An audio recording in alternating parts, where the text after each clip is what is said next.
আসসালামু আলাইকুম বন্ধুরা। আজকে সকাল থেকে প্রচুর বৃষ্টি। এই বৃষ্টির মাঝে বেরিয়ে পড়লাম অফিসে যাওয়ার জন্য। এই গুটি গুটি পায়ে এগিয়ে যাচ্ছি অফিসে। আর এই হালকা একটু বৃষ্টির কারণে দেখেন আমাদের চারপাশে কিন্তু প্রচুর পরিমাণে পানি জমে গেছে। আপনি যদি দেখাই, এই দেখেন কি পরিমাণ পানি। এই দেখেন সবকিছু একদম তলিয়ে গেছে। দেখ, এই দেখ, সকাল থেকে কিন্তু প্রচুর বৃষ্টি হচ্ছে, যার কারণে অনেকটাই পানি জমে গেছে। দেখেন আমাদের একজন মাছ ধরতেছেন, যে তাদের পুকুর থেকে মাছ বেরিয়ে পড়বে এই জন্য নেট দিয়ে বেড়া দিচ্ছে। আর এই পাশে রয়েছে ধান ক্ষেত, এই দেখেন। আর এই যে পানি দেখতেছেন, এখানে কিন্তু ধান লাগানো হয়েছিল, ধানগুলো এখন নষ্ট হয়ে গেছে সব পানির নিচে। ওই যে দেখেন হুমায়ুন ভাই আমাদের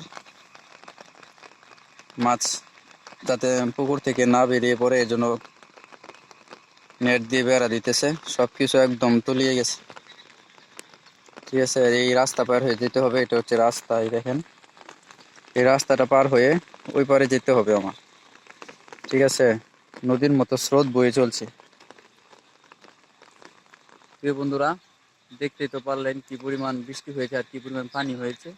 তবে আজকের ভিডিওটি এই পর্যন্ত। যদি ভালো লাগে অবশ্যই লাইক কমেন্ট শেয়ার করে পাশে থাকবেন।